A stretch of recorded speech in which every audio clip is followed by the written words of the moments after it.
Okay. Hey, welcome back everyone. Let's start. हम शुरू करेंगे फिर से आपका स्वागत है। Okay, so we're looking at the man who worked hard, who had riches, and he's storing. तो हम उस व्यक्ति के बारे में देख रहे थे जिसने कठिन परिश्रम किया है और अब जो है इकट्ठा करके रख रहा है। Okay, so that is still verse 18, right? So we see that there's nothing wrong in what he did. और तो वचन 18 हम देखते तो कुछ भी गलत नहीं है जो वो करता है। This is what any person who's a businessman, this is what they will do. और हर एक व्यक्ति जो व्यापारी है वो ये करेंगे। And this is also the right thing to do. और ये सही चीज भी है ऐसे करना। Because you don't want to waste anything. क्योंकि हम जो है किसी भी चीज को व्यर्थ नहीं करना चाहते। Okay, let's look at verse 19. आइए 19 वचन देखें। So we're in Luke chapter 12. और हम लूका 12 अध्याय में हैं। And verse 19. 19 वचन। It says, and I will say to my soul, it says he's basically telling himself, oh, I have goods laid up for many years, so just relax, right? Eat, drink, be happy, relax. अब वो कह रहा है 19 वचन में, और अपने प्राण से कहूंगा कि प्राण तेरे पास बहुत वर्षों के लिए बहुत संपत्ति रखी है, चैन कर, खा पी, सुख से रहे। Okay. So again the question. अब तो फिर से ये प्रश्न है। He's worked hard. उसने कठिन परिश्रम किया है। And he stored up all these things. और ये सारी चीजों को उसने इकट्ठा किया है। And he's saying, hey, now I think I should just rest for a bit. और वो कह रहा है कि अब जो है मुझे थोड़ा बहुत आराम करना चाहिए। Is there anything wrong in that? तो क्या इसमें कुछ भी गलत है? It is not wrong, but somebody said something. Intention. So he's saying, hey, I want to rest. और तो वो कह रहा है कि मैं जो आराम करना चाहता हूँ। Many of us do that. हम में से कई लोग करते हैं ऐसा। I worked very hard. कठिन परिश्रम किया। And I earned also. और है कमाया भी। And I want to take, maybe 1 or 2 weeks just to rest. और 1-2 हफ्ते केवल आराम करने के लिए लेना चाहता हूँ। What's wrong in that? तो इसमें गलत क्या है? So he says, you have goods laid up for many years, which means he's worked for many years, he's stored up for the future. वो जिस प्रकार से कहता है कि तेरे पास बहुत वर्षों के लिए बहुत संपत्ति, इसका मतलब उसने कई सारे सालों जो कठिन परिश्रम किया होगा तब इकट्ठा कर पाया है।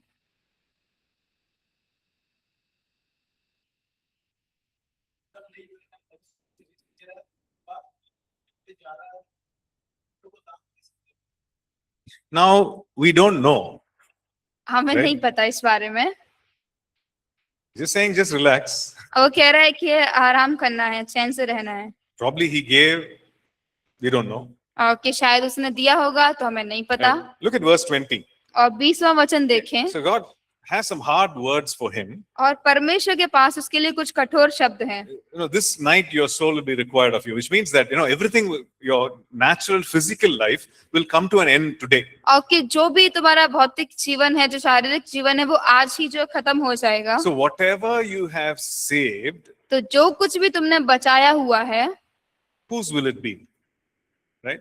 Whose will it be? और वो उसका क्या फायदा होगा, किसके साथ होगा? You can't use it. तुम उसे इस्तेमाल नहीं कर सकते। Right? So he says that. Then we're wondering, why is God saying this? और तब हम ये देखते हैं, वो तो ये कह रहा है कि क्या कह रहा है परमेश्वर? Is it wrong to work hard, to get riches, to save and to use it upon yourself? Is it wrong? कठिन परिश्रम करना और उसको बचाना और अपने लिए इस्तेमाल करना, क्या ये गलत है? So we find that answer in verse 21. और तो उसका जो उत्तर है हम 21 वचन में पाते हैं। Okay, look at verse 21. 21 वचन देखें। So here the Lord says, so is he who lays up treasure for himself and is not rich towards God. और वो कहता है कि ऐसा ही वह मनुष्य भी है जो अपने लिए धन बटोरता है परंतु परमेश्वर की दृष्टि में धनी नहीं। So for this person, God is nowhere in the picture. और तो इस व्यक्ति के लिए परमेश्वर कहीं भी नहीं है उस जगह पे। He's not considered God. और उसने परमेश्वर के बारे में कभी विचार नहीं किया। God is not there at all in his life. परमेश्वर है ही नहीं उसके जीवन में। So here he says, who lays up treasure for oneself and is not rich towards God. और तो यहाँ पे वो कह रहा है कि जिसने अपने लिए धन बटोरा है परंतु परमेश्वर की दृष्टि में धनी नहीं। Now that is the problem. तो ये परेशानी है यहाँ पे। Even in that earlier scripture that we saw. और पुराने वचन में भी जो हमने देखा। Where is your heart? कि हमारा मन कहाँ है? The Lord asks, where is your heart? और परमेश्वर ये पूछता है कि मन कहाँ है, Because if your heart is only on treasure, कि यदि तुम्हारा जो मन है केवल धन के ऊपर है and that is all it और will be. वही उतना ही होगा सब कुछ, Your whole life will be consumed with money and material things. और तुम्हारा जो पूरा जीवन है पूरे पैसों और सारी भौतिक चीजों के द्वारा ले लिया जाएगा। But if your heart is on spiritual things, और लेकिन यदि तुम्हारा जो हृदय है उन आत्मिक चीजों पे है, then all the other things will also be there. तो बाकी की जो सारी चीजें हैं वो भी वहां होंगी। Look at it. इसको देखें। If your heart is only on material things, और यदि हमारा जो मन है केवल भौतिक चीजों पे है, then our whole life will be lived just a material life. और तो हमारा पूरा जीवन एक जीवन जो चीजों के ऊपर ध्यान करके है वैसे ही जिएंगे। But if our heart is on spiritual things, और लेकिन यदि हमारा जो मन हमारा हृदय आत्मिक बातों पर है, then all the other things will also be added. और तो बाकी की सारी चीजें भी उसमें जोड़ी जाएंगी। How do we know that? कैसे हम ये जानते हैं? And this is what the Lord Jesus taught. और वही जो है प्रभु यीशु ने सिखाया। If you go to Matthew's Gospel और यदि हम मत्ती रचित सुसमाचार में जाएं, and we look at chapter 6, 6वां अध्याय देखेंगे, okay, verse 33, 33 वचन, seek first the kingdom of God कि सबसे पहले परमेश्वर के राज्य की खोज करो and his righteousness, और उसके धर्म की, and all these things shall be added to you. और तो सारी वस्तुएं तुम्हें मिल जाएंगी। Right? Is that what he says? तो क्या है वो यही कहता है। What is the kingdom of God? परमेश्वर का राज्य क्या है? God's will, God's plan, God's purpose, परमेश्वर की इच्छा, परमेश्वर की योजना, उसके उद्देश्य and his righteousness, और उसकी धार्मिकता। which means being right with God, इसका मतलब परमेश्वर के साथ सही बने रहना doing the right things. और सही चीजों को करना। Seek that first, उसको पहले खोजें and all the other things shall be added to you. और बाकी की सारी चीजें हैं जो तुम्हें मिल जाएंगी। So that is Matthew chapter 6, verse 33. वो है मत्ती 6 वचन 33। Okay. If you look at verse 31 और यदि हम 31 वचन देखें and verse 32, और 32 भी, okay, the Lord is saying, no, don't worry about eating, drinking, clothing, और shelter. प्रभु यीशु कह रहे हैं कि तुम अपने खाने पीने और पहनने की चिंता ना करो। Verse 32, he says, after all these things, the Gentiles seek, those who do not know God, go after. But it says, your heavenly Father knows that you need these things. लेकिन 32 वचन इस प्रकार कहता है, क्योंकि अन्य जाति इन सब वस्तुओं की खोज में रहते हैं, परंतु तुम्हारा स्वर्गीय पिता जानता है कि तुम्हें इन सब वस्तुओं की आवश्यकता है। Right? So God knows तो परमेश्वर जानता है that these are legitimate needs. These are right things. कि ये जो है सही चीजें हैं, सही जरूरतें हैं। These are things that, which normally trouble us. We worry about, anxious और about. ये सारी वो चीजें हैं जिन्हें साधारण रूप से हम जिनके बारे में चिंता करते हैं, परेशान करती हैं, Eating, drinking, and clothing. कि खाना पीना और हमारे वस्त्रों के बारे में। But it says here, your heavenly Father knows that you need these things. और लेकिन वो कह रहा है कि तुम्हारा स्वर्गीय पिता जानता है कि तुम्हें इनकी आवश्यकता है। These are legitimate things. और ये जो सारी है बहुत ही आवश्यक चीजें As हैं, long as we are on earth, we need it. और जब तक हम इस पृथ्वी पे हमें इनकी जरूरत है। And the heavenly Father also knows that we need it. और स्वर्गीय पिता भी जानता है कि हमें इनकी जरूरत है। What did the Lord say? परमेश्वर ने क्या He कहा? said, man shall not live by bread alone. कि मनुष्य केवल रोटी के द्वारा ही जीवित ना रहेगा। Which means इसका मतलब bread is something we need. और कुछ और भी ऐसा है जिसे हमें जरूरत है। But bread is not the only thing that we need.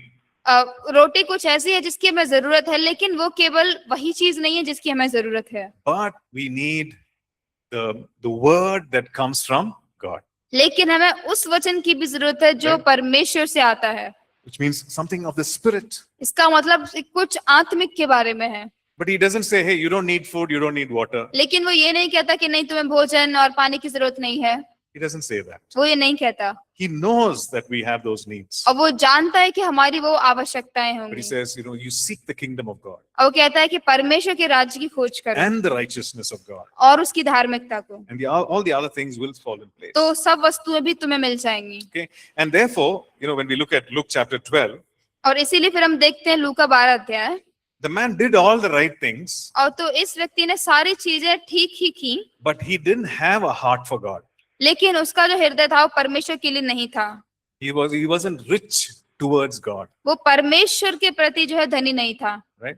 And so he had the Lord has some harsh words for him. और इसीलिए परमेश्वर के पास उसके लिए कुछ कठोर शब्द थे। So we are warned against these wrong attitude about money in other places also. और तो और स्थानों पर भी जो है धनी के प्रति हमारा गलत रवैया, उसमें हमें चेतावनी मिली हुई है। Like 1 John chapter 2, और जैसे पहला यूहन्ना 2 it says, अध्याय, don't love the world or the things in the world. और वो कहता है कि संसार को या जो चीज संसार में उनको प्रेम ना करो। Okay. And also Jeremiah chapter 9, और यिर्मयाह 9 अध्याय में भी, it says, hey, let the wise man not glory in his riches.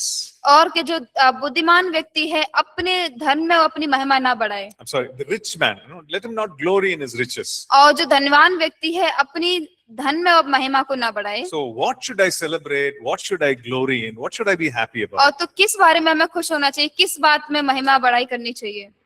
You celebrate and glory, rejoice in this, that he understands me and knows me. और इस बात में आनंद मनाए, इस बात में बढ़ाई और महिमा करें कि वो हमें समझता है, हमारी जरूरतों को समझता है। Right? So when we put our focus on money and money alone, और तो जब हमारा ध्यान हम केवल पैसों पर ही लगा देते हैं, that becomes a wrong thing. वो गलत चीज बन जाती It है becomes a wrong attitude. और वो गलत रवैया बन जाता है। God knows that we need these things. परमेश्वर जानता है कि हमें इनकी आवश्यकता है। And if you look at Proverbs chapter 6, और यदि आप नीति वचन 6 अध्याय देखें, that's the scripture that we saw earlier.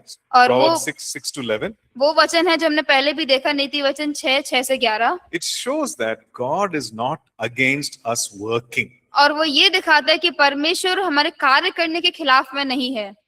Right? Whether it's a work that you do, कि चाहे वो कार्य जो आप करते हैं, or maybe you've called for ministry, और शायद केवल आप सेवकाई के लिए बुलाए गए हैं, being faithful in the work of ministry, सेवकाई के कार्य में विश्वास योग्य रहें, we need to do that. तो आपको वो करने की जरूरत है। We cannot just be sitting quietly and expect things to happen. और हम केवल शांति से नहीं बैठे रह सकते और उम्मीद करें कि चीजें हों। It says, you work hard. It और gathers the ant gathers the food in the harvest. और वो कहते हैं कि जो चींटियां हैं वो जिस समय वो लाके इकट्ठा करती हैं, And it says, how long will you sleep? और वो कहता है कि कब तक तुम सोओगे, When will you rise up from your sleep? कब जो है तुम्हारी नींद से उठोगे।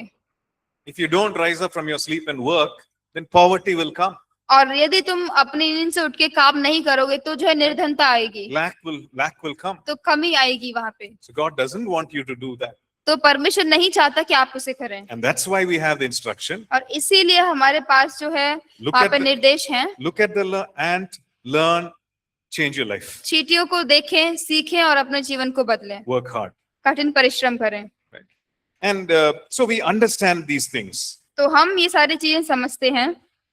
And in fact, when we looked at that verse, Matthew chapter 6, और जब हमने मत्ती 6 अध्याय देखा भी, you remember, you realize that the Lord Jesus says, don't worry about eating, drinking, clothing. और इस बात पे ध्यान दें कि प्रभु यीशु ने कहा कि अपने खाने पीने और पहनने के बारे में चिंता ना करें।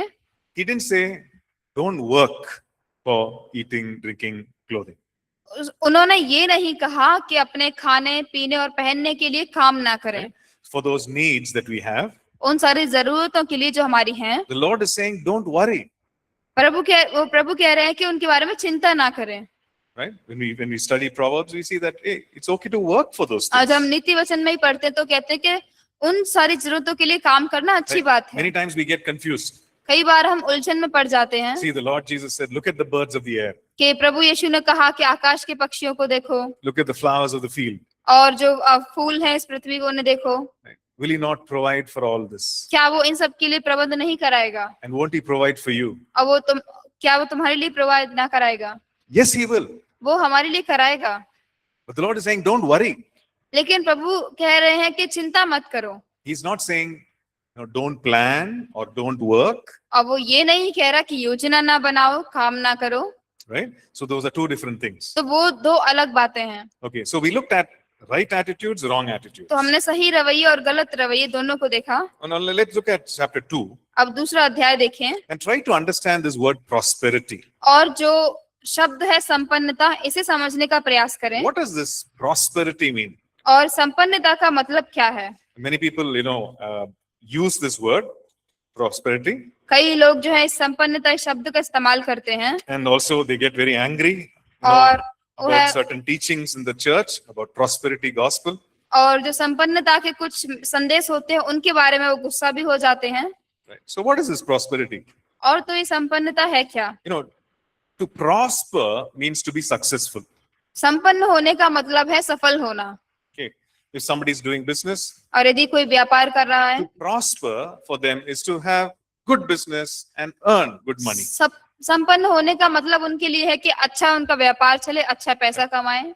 If you are a student, और यदि आप विद्यार्थी हैं, what would prosper mean? आपके लिए संपन्नता का मतलब क्या होगा? That you study well, आप अच्छे से पढ़ाई करें, write your exams well, अच्छे से परीक्षाओं को लिखें get good marks. और अच्छे नंबर प्राप्त करें। That's it. इतना ही। So that is, which means successful, being successful in what you do, it means to prosper. और जो कुछ भी हम कर रहे हैं उसमें सफल होने का मतलब है कि हम संपन्नता, उसका मतलब है। So prosperity is not just money. और तो संपन्नता केवल पैसों तक ही सीमित नहीं है। It's to be successful. और वो ये है कि सफल होना। Right? It is the opposite of failure. और वो जो हमारा असफलताएं होती हैं उसका विपरीत है, उसका उल्टा है। So if you look at this word biblical prosperity, और यदि हम बाइबल आधारित संपन्नता इस शब्द को देखें, right, what does that mean? इसका मतलब क्या है? Okay, so biblical prosperity means divinely enabled success. और बाइबल आधारित संपन्नता का मतलब है कि ईश्वरीय शक्ति के द्वारा सफलता मिलना। God enables us to have success. परमेश्वर हमें सफल होने के लिए सामर्थ देता है। We looked at that verse.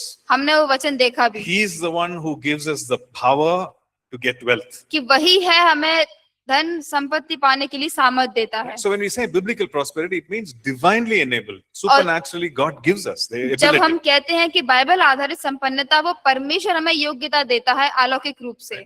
It also means divinely enabled growth or increase. और वो ये भी मतलब होता है कि ईश्वरीय शक्ति के द्वारा बढ़ती और उन्नति मिलना।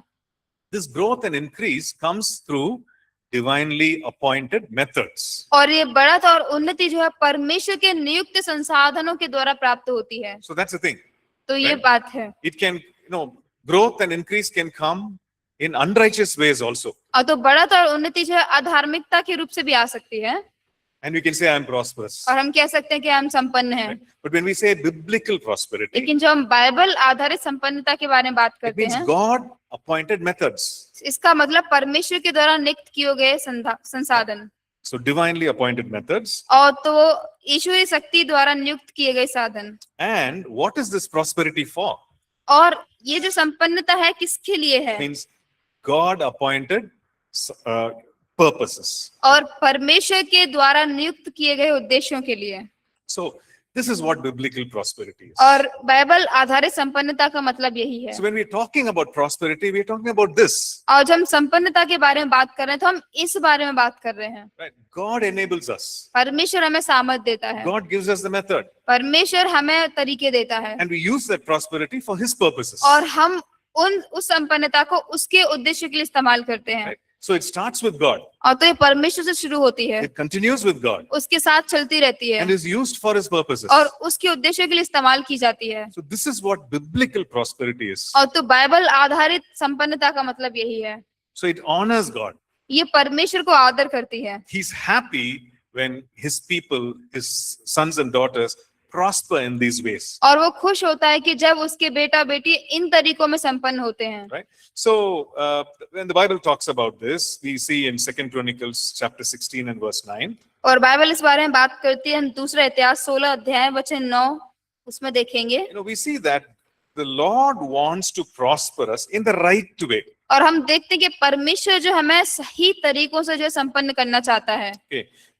If you 2 Chronicles 16 and verse 9, it says, दूसरा इतिहास 16 वचन 9, the Lord is actually looking at people.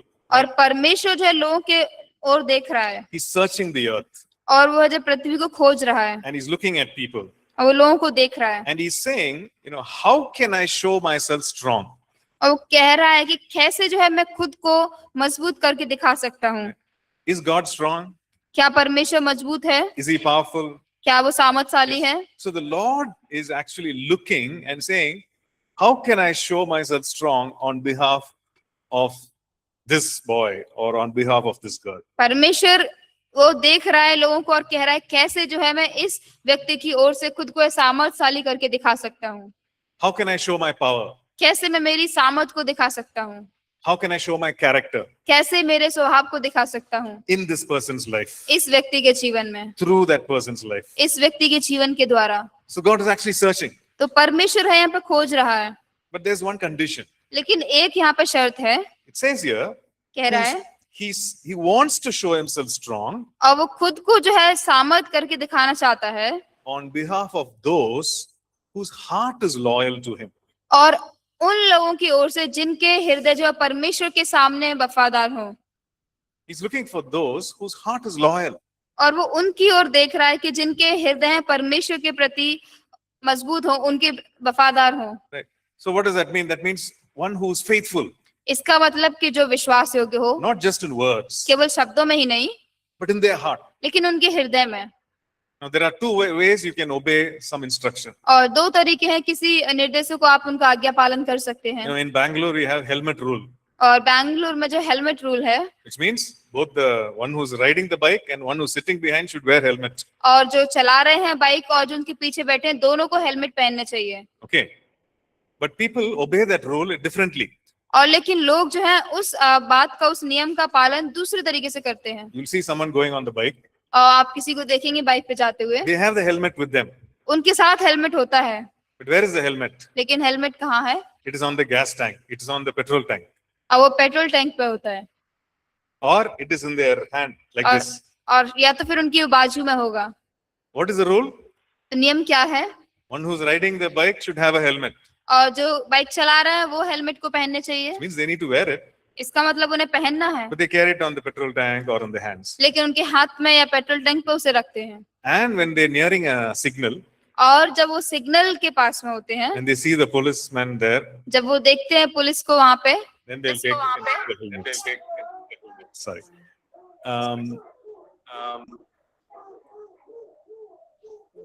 Sorry, your mic is on. Mic is on. I'm able to hear it. See, it's not. Okay, fine. Okay, so when they see the police, they put the helmet. और जब police को देखते हैं तब वो helmet पहनते हैं। So which means that from their heart, they're not obeying the rule. इसका मतलब उनके हृदय से, पूरे मन से उस नियम का पालन नहीं कर रहे हैं, It's only eye service. केवल वो आंखों के देखने के बाद। As long as that person is seeing, then I will obey. कि जब तक वो व्यक्ति देख रहा है तब तक आज्ञा मानेंगे, उसे पहनेंगे। If the policeman is not there, I will not wear. और यदि पुलिस नहीं है वहां पे तो नहीं पहनेंगे। Okay. But God is looking for people whose heart is loyal. लेकिन परमेश्वर उन लोगों के लिए खोज रहा है, उनको खोज रहा है जिनके हृदय जो है उसके प्रति निष्कपट हो। Which means whether people are watching or not, this person wants to do the right thing. इसका मतलब लोग चाहे उसे देख रहे हो या नहीं, लेकिन ये व्यक्ति है सही चीजों को करना चाहता है। Wants to do the right thing in front of God's eyes. परमेश्वर की नजरों में सही चीजें करना चाहता है। And so God is looking for such people. तो परमेश्वर ऐसे लोगों के लिए खोज रहा है, It says to display his power, उसकी सामर्थ को दिखाने के लिए, to show how strong he is और ये दिखाने के लिए कि वो कितना मजबूत है on their behalf. उनकी ओर से। Right? So which means biblical prosperity is like that. इसका मतलब बाइबल आधारित संपन्नता इस प्रकार की है। Now, God wants to prosper the person, अब परमेश्वर जो व्यक्ति को संपन्न करना चाहता है, but he wants to prosper us through his methods लेकिन वो हमें उसकी तरीकों के द्वारा जो हमें संपन्न करना चाहता है, and for his purposes, और उसके उद्देश्यों के लिए, which includes us, जो कि हमारा शामिल भी उसमें which होता है। includes taking care of our needs. और वो हमारी जो जरूरतें होती हैं उनको देखभाल करना उसमें शामिल होता है। Right? God's prosperity includes us enjoying that prosperity. परमेश्वर की जो संपन्नता है वो उसमें शामिल होती है कि हमारी चीजों का हम आनंद उठाएं, But he wants our heart to be loyal to him. लेकिन हमारे हृदय चाहता है कि उसके प्रति निष्कपट हो। So in the scripture, we see many examples of how God supernaturally enabled biblical, characters to have success. और तो हम बाइबल में कई जगहों पे देखते हैं कि कैसे परमेश्वर ने अलौकिक रूप से जो है वहां पे संपन्नता को लाने के लिए उनकी सामर्थ दिखाई। One such example is Jacob. और एक उनमें से एक उदाहरण है याकूब। Right? You can go through the scripture later, आप उन वचनों को बाद में भी देख सकते but let हैं, me just explain what happened. तो आइए हम उसको बताएं कि वहां पे क्या हुआ। Right? Jacob was working for Laban, और याकूब जो है लाबान के लिए काम कर रहा था, and now he wanted to go back to his father's house. और अब जो Place. अपने पिता के स्थान पर वापस जाना चाहता था। And so he said, Laban said, okay, whatever flock is there, which is spotted, you can take that. और तो फिर लाबान कहता है कि जो कोई भी भेड़ बकरियां हैं जिन पे दाग धब्बे, वो तुम उन्हें ले सकते हो, Whatever is without blemish, that is mine. और जो कुछ भी बिना दाग धब्बे की है वो मेरी है। But something supernatural happened. लेकिन कुछ अलौकिक हुआ यहाँ पे। In verse 37, it says that Jacob actually took these rods from plants and he put it in front of the flock. और Verse 37, that is Genesis 30, verse 37. और उत्पत्ति 30 अध्याय वचन 37 में हम देखते हैं, और तो कहता है कि तब याकूब ने चिनार और बादाम और अमरो वृक्षों की हरी हरी झाड़ियां लेकर उनके छिलके कहीं कहीं छील के उन्हें धीरदार बना दिया। Yeah. So what happened was when these flock gave birth to the little ones, और क्या हुआ कि जब ये भेड़ बकरियां जिन्होंने उन छोटों को जन्म दिया, they actually gave birth to all that were with spots and speckled. और तो वो जो दाग धब्बे वाली थी उन सबको उन्होंने जन्म दिया। And so the flocks of Jacob greatly increased. और तो जो याकूब की भेड़ बकरियां थी वो बहुत ही बढ़ोतरी में बढ़ी।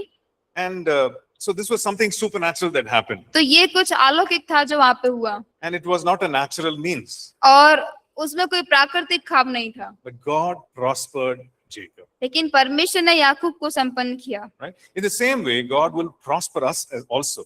और उसी तरीके से परमेश्वर हमें भी संपन्न करेगा। Okay, so when we look at next, when we look at the Bible and the people in the Bible, और तो जब हम देखते हैं लोग बाइबल में, look at Abraham, अब्राहम को देखते हैं, his son Isaac, उसके पुत्र अब्राहम, इसहाक को, Jacob, और फिर याकूब को, right? And all these people, we think, okay, were these people prosperous or not? और इन सारे लोगों को देख के हम कहते हैं क्या ये सारे लोग जो थे वो संपन्न थे या नहीं, In what way were they और prosperous? किस बात में वो संपन्न थे। You know, many times we have this picture.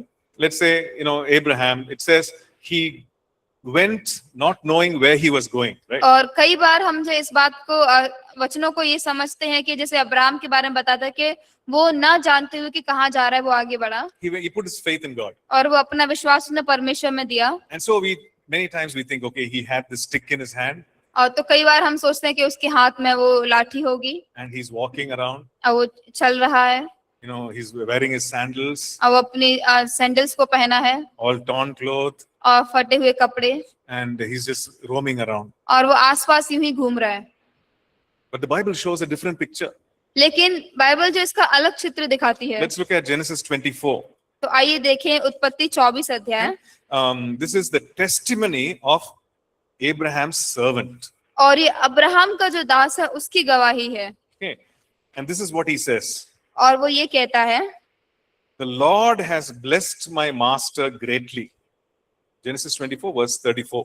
और उत्पत्ति 24 अध्याय वचन 34, और वो कहता है यहाँ पे कि परमेश्वर ने जो है यहोवा ने मेरे स्वामी को बड़ी आशीष दी है, Yeah, and he has become great. और वह महान पुरुष हो गया है, He has given him flocks and herds, और उसको भेड़ बकरियां और गाय मिली हैं, silver and gold, सोना और चांदी, male and female servants, दास और दासियां, and camels and donkeys. ऊंट और गधे। Okay, so he's having what? तो उसके पास क्या है? He's having sheep, और उसके पास भेड़ हैं, he's having cattle maybe, और बकरियां भी हैं, he's having camels. ऊंट हैं। Now all these things eat a lot. तो ये सारी जो है ये बहुत खाते हैं, Yes or no? हाँ या नहीं? If you look at, if you look at those sheep, और यदि आप जो पीछे हैं भेड़ बकरियों को उन्हें देखें, they're always eating. वो हमेशा खाती रहती हैं, You need to feed them. तो उन्हें खिलाने की जरूरत होती You है, need to take care of them. उनकी देखभाल करने की जरूरत होती है। So he has all this. तो उसके पास ये सब था। In those days, this meant riches. और उन दिनों में, This meant that that person had a lot of riches. और उन दिनों में जो उस व्यक्ति के पास बहुत ज्यादा धन संपत्ति थी। And it says here he has male and female servants, और यहाँ पे यही बताया था कि उसके पास दास और दासियां भी थी, not just one. केवल एक ही नहीं, Servants, which means many. और दासियां, दास और दास इसका मतलब बहुत So सारे, they also came with them, और वो भी उसके साथ आए, with his family. उसके परिवार के साथ। So which means they also had to eat. इसका मतलब उन्हें भी जो है खाने की जरूरत Right? They होती थी, also had to have place to stay. और उनको भी है जो रहने का स्थान की जरूरत होती So it थी। was a big group that traveled. तो वो एक बड़ा दल था जो यात्रा कर रहा था, So he was very rich. और तो वो जो बहुत ही धनवान था। Look at Isaac. और तो इसहाक को देखें, This is what it says in Genesis 26 verses 12 to 14. और उत्पत्ति 26 वचन 12 से 14 में ये कहता है, Okay? It says the Lord blessed him, और कहता है कि यहोवा ने उसे आशीष दी, and the Lord blessed him when conditions were not great. और यहोवा ने उसे जब आशीष दी जब जो परिस्थितियां ठीक नहीं थी। What was the condition? और क्या परिस्थिति थी? There was famine in the land. और उस जगह पे जो अकाल पड़ा था। I don't know if you've seen pictures.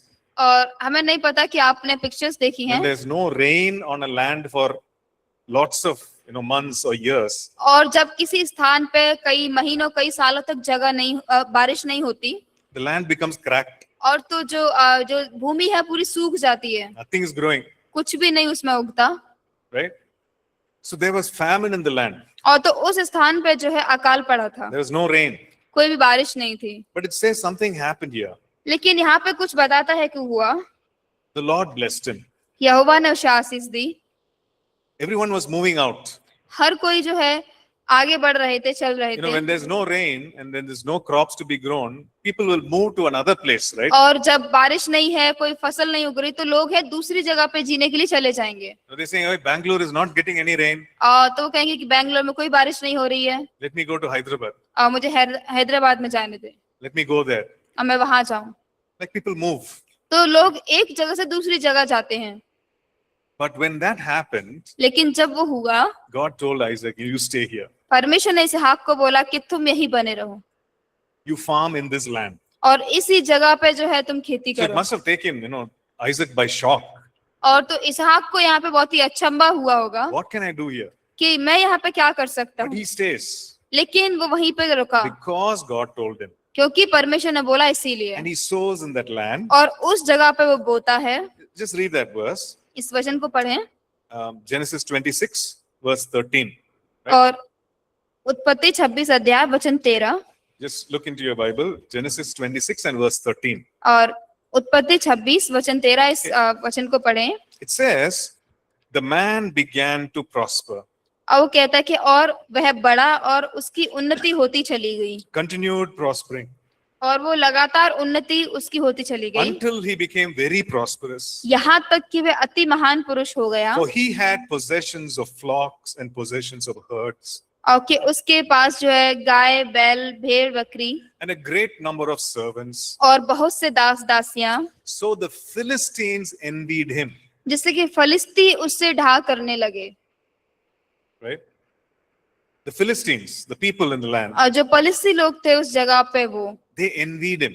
वो ढा करने लगे How does this man have all this? कि कैसे इस व्यक्ति के पास ये सब है। But how did it start? लेकिन कैसे वो शुरू हुआ? The verse before that. उससे पहले का वचन, Isaac sowed in that land फिर इसहाक ने उस देश में जोता बोया, and reaped in the same year और उसी समय पे जो है उसने काटा, 100-fold, and the Lord blessed him. और उसने 100 गुना करके फल पाया, और यहोवा ने उसे आशीष दी। So it was a divinely appointed success. और वो ईश्वरीय शक्ति के द्वारा नियुक्त की गई सफलता थी, It was a divinely enabled success. और वो ईश्वरीय सामर्थ के द्वारा जो है उसको योग्य किया गया था, वो सफलता थी। And so Isaac just obeyed God. और तो इसहाक ने है जो परमेश्वर की आज्ञा मानी, The Lord prospered him. और परमेश्वर ने उसे आशीष दी। Right? And the prosperity was so great that even the Philistines envied that. और वो संपन्नता इतनी महान थी कि जो फलिस्ती लोग थे वो भी उससे ढा करने Right? We लगे। see the same thing about Jacob. और वही चीज है हम याकूब के बारे में We देखते see हैं। this in, now this is 3 generations, right? और ये 3 पीढ़ियां हैं अब, Abraham, Isaac, and his son Jacob. Abraham, Isaac और उसका पुत्र याकूब। Same story. वही कहानी। says he became exceedingly prosperous. और वो कहता है कि वो बहुत आयत से जो है आशीषित हुआ। So God is able to prosper us, परमेश्वर जो हमें संपन्न करने के योग्य है, right?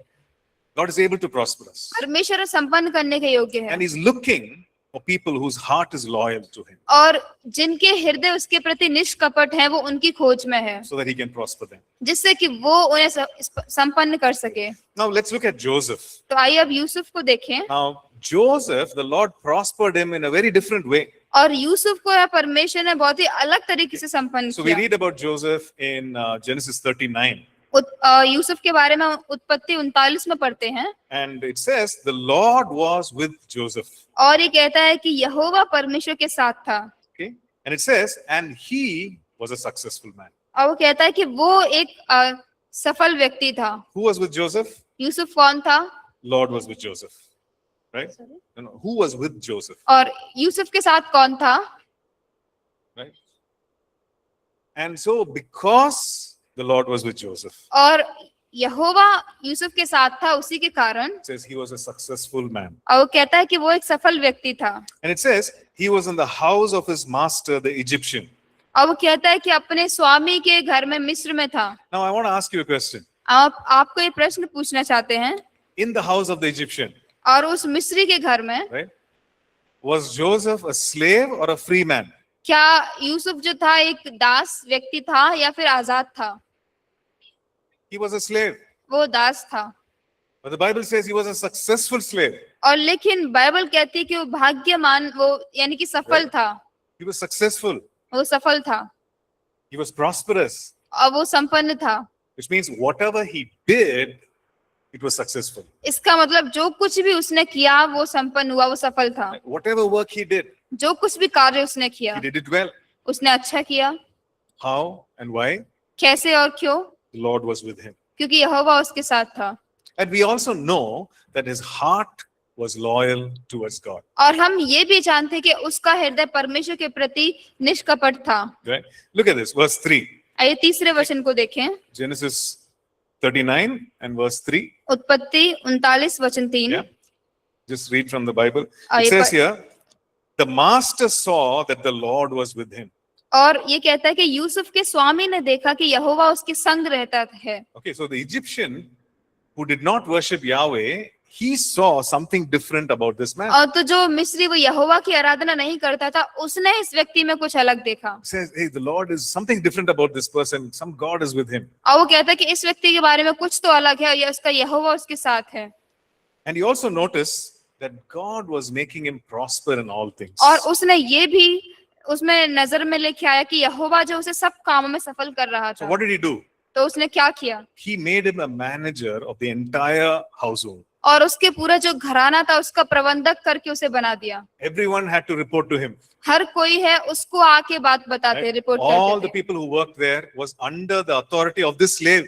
और जो कोई वहां पे कार्य करते थे वो एक दास है, उसके नीचे में रह के वो काम करते थे।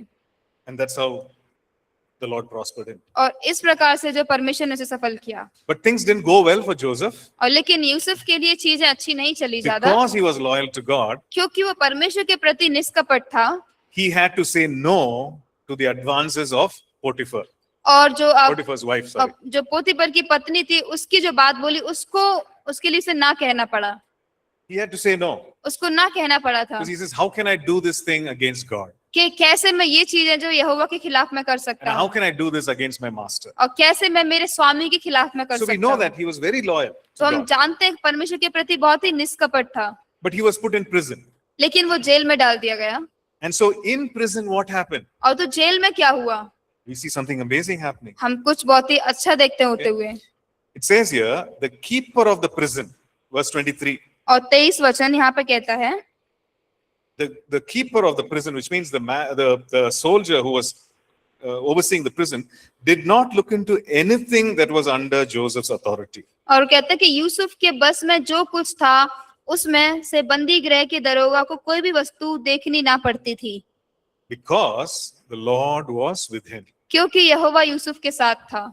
And whatever he did, और जो कुछ भी वह करता था the Lord made it prosper. यहोवा उसको उसमें सफल सफलता देता था। That wonderful testimony, right? और तो बहुत ही बढ़िया testimony, He's in the prison. वो जेल में है He's a prisoner. और वो कैदी है, But there in that prison, he's carrying out certain responsibilities. लेकिन वहां पे जेल में वो कुछ जिम्मेदारियों को लिए चल रहा है Maybe he had to serve food for the prisoners. कि शायद उसे जो कैदी लोग हैं उनके लिए उसे भोजन परोसना हो। We don't know what it was, हमें नहीं पता कि वो क्या है, but he did it faithfully. लेकिन उसने विश्वास योग्यता के साथ किया। And so his boss, he made him the overseer of everything that was in the prisons. और तो जो उसका जो स्वामी था उसने सब कुछ जो जेल में था उसके ऊपर उन्हें देखने वाला बना And दिया। over again, it says here, the Lord made it prosper. और बार बार करके वो यहाँ पे ये बताता है कि यहोवा ने उसे सफल बनाया, यहोवा ने सफलता दी। So we see these examples in the Bible of men who God or people whom God prospered. और तो हम ये उदाहरण देखते हैं बाइबल में वो लोग जिनको परमेश्वर ने संपन्नता दी। The same thing we read about Job और वही चीज हम अय्यूब के बारे में ही पढ़ते हैं in the last chapter. और आखिरी अध्याय में। You know, many of the times we think of Job as this one who underwent a lot of suffering. और कई बार हम अय्यूब को इस बारे में सोचते हैं, जब उसके बारे में सोचते हैं तो ये समझते हैं कि वो बहुत ही संघर्ष से गुजरा, And it's correct. और वो सही बात भी है, He went through great tragedy. और बहुत ही कठिन परिस्थितियों परेशानी से गुजरा। But at the end of the life, और end of the chapter, sorry, और उसके जो अंतिम अध्याय है उसमें, end of that book, उस किताब के आखिर में we see what happens to Job. हम देखते हैं कि अय्यूब के साथ क्या हुआ, That the Lord restores Job कि परमेश्वर ने अय्यूब को फिर से पुनर्स्थापित किया and blesses Job. और अय्यूब को आशीषित किया। It says here the latter days of Job was better than the beginning, और यहाँ पे or बताता more है, than the beginning, sorry. और यहाँ पे बताता है कि जो अय्यूब के बाद के दिन थे वो उसके पहले के जीवन से बेहतर थे। It says, look at the number, okay? I want you to see it in your Bible. तो हम Job- चाहते हैं आप इसे बाइबल में देखें। Job 42 verse 12, अय्यूब 42 अध्याय और वचन 12 okay? Verse 12. और वचन 12, It says he had 14,000 sheep. और वो कहता है कि 14,000 भेड़ बकरियां थी। That's a huge number, yes or no? वो बहुत ही बड़ा नंबर है, हाँ या नहीं? He had 6,000 camels, 6,000 ऊंट, 1,000 cattle, 1,000 जोड़ी बैल, and 1,000 donkeys. 1,000 गदहियां। Wow. This is a huge number. और ये बहुत ही बड़ा I नंबर है। can't even imagine and see where those camels will be. तो हम कल्पना करके सोच भी नहीं सकते कि वो ऊंट कहाँ होंगे इतने सारे। How many of you seen a camel? आप में से कितने लोगों ने ऊंट को देखा हुआ है? Oh, where? कहाँ पे? Pictures or real life? Wow, wonderful. Okay. I've seen mostly in pictures. और हमने केवल पिक्चर्स में ही देखा हुआ है But it's a ज्यादातर। big animal. लेकिन बहुत ही बड़ा जानवर है। Like probably in this ground, you can have maybe 25, 30 camels. Right? और ये जो बाहर का मैदान है इसमें केवल 25 से 30 ऊंट हो सकते हैं, Talks about thousands of camels. और वो हजारों ऊंटों के बारे में बात कर रहे हैं। Lots of space. बहुत सारा जगह, Lots of feed. You have to feed them. बहुत सारा खाना उनको खिलाना भी होता है, And they drink a lot of water also. और बहुत सारा पानी भी पीते हैं वो। They can go for days without drinking water. और वो बिना पानी पिए बहुत सारे दिन चल भी सकते हैं, But when they drink quite a bit. लेकिन जब वो पीते हैं तो बहुत ज्यादा पीते हैं। So this is how the Lord restored Job. तो इस प्रकार से जो है परमेश्वर ने अय्यूब को फिर से पुनर्स्थापित Yeah, किया। we need to understand that he went through the suffering, तो हाँ, हमें समझने की जरूरत है कि वो परेशानियों से गुजरा, and in his suffering he remained faithful. और उसकी परेशानियों में भी उसके संघर्ष में विश्वास योग्य बना रहा। But the Lord restored Job लेकिन परमेश्वर ने अय्यूब को पुनर्स्थापित किया, and blessed the end of his days more than the beginning. और उसके जो अंतिम जो दिन थे, बाद के दिन थे, उसने शुरुआती के दिनों से उसे बहुत ज्यादा आशीषित किया। If you look at the earlier, chapter of Job, और यदि आप पहले के अध्याय अय्यूब के देखें, it talks about the riches that he has. और वो सारी जो उसकी धन संपत्ति थी उसके बारे में बात करता Right? है। If you read, I think it's Job chapter 1 अय्यूब पहला अध्याय and verse 3. तीसरा वचन, Okay, it talks about his riches. और वो उसकी धन संपत्तियों के बारे में बात करता है। And you will see that it is exactly double. और आप देखेंगे कि वो पूरी तरीके से दोगुना है। 7,000 has become 14,000.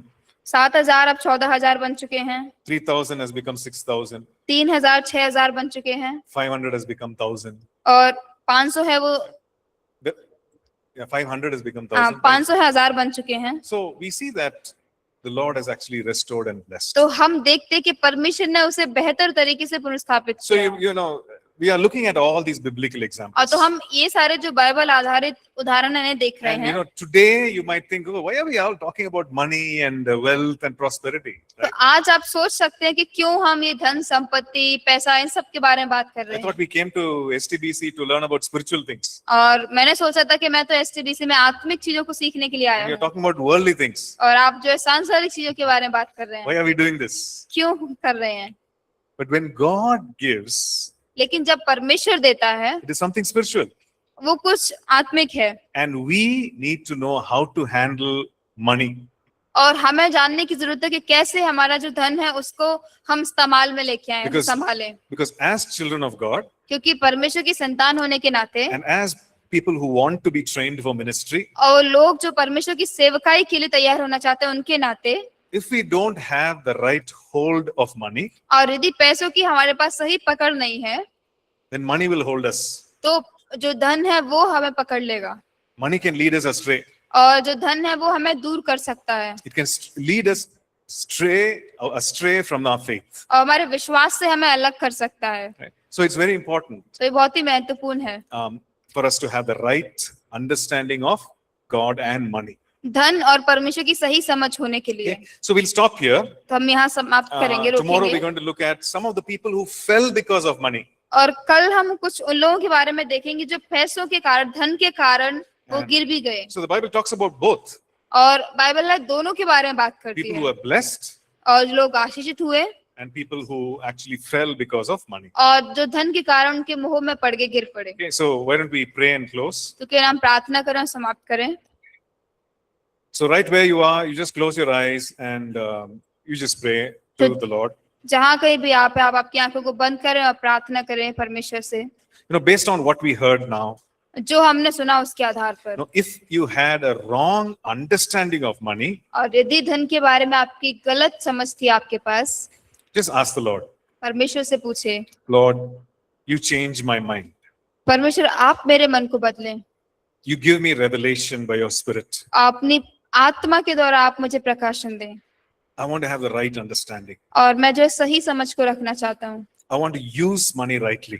और मैं पैसों को सही तरीके से इस्तेमाल करना चाहता हूँ। Now just pray that simple prayer to तो the ये Lord. साधारण प्रार्थना करें परमेश्वर से।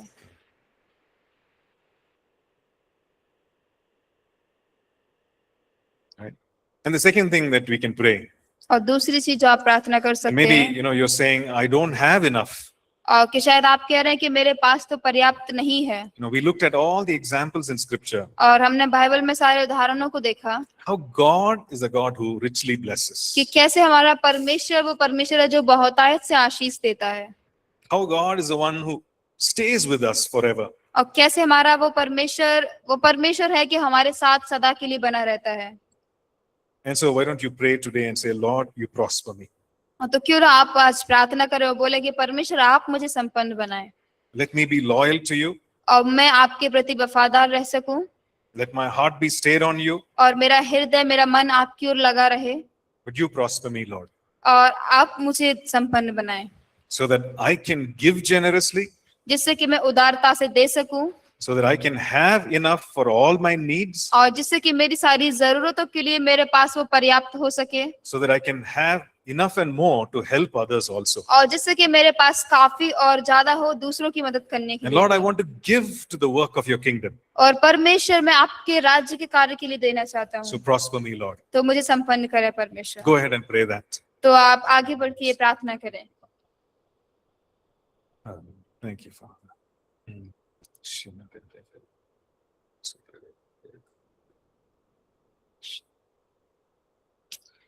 Father, we thank you for this time that you've given us, Lord. पिता, जो समय आपने हमें दिया, इस समय के लिए धन्यवाद देते हैं। Yes, Lord, open our eyes to see you, Master. और हाँ परमेश्वर, हमारी आंखों को खोले आपको देखने के May we लिए। understand who the Jehovah Jireh और is. पिता, हम ये समझने पाए कि यहोवा यीरे कौन है। May we understand the one who richly blesses और us. पिता, हम ये समझ पाए कि जो हमें बहुतायत से आशीष देता है Yes, उसको। Lord, may we understand the one who says he wants to show himself strong on our और behalf. पिता, हम ये समझ पाए कि जो हमारी ओर से खुद को सामर्थ्यशाली दिखाना चाहता है। And Father, we pray that you would uproot all wrong desires with regard to money, Lord. और हम प्रार्थना करते हैं कि आप हर एक गलत समझ जो धन के बारे में, आप उसे निकाल देंगे हमारे जीवन से। Strengthen us in the inner man. हमें पिता, हमारे भीतरी मनुष्य में आप हमें सामर्थ दें। We give you all the praise and all the glory. हम सारी स्तुति, सारी महिमा आपको देते हैं। In Jesus' name we pray. यीशु के नाम में प्रार्थना करते हैं। Amen. आमीन। Yes, sir. आमीन। थैंक यू सर, जय मसीह। All right, God bless you. We'll see you tomorrow. Thank you सब जय मसीह थैंक यू की। सर। सर जय मसीह की। Jai Nasiki. God bless.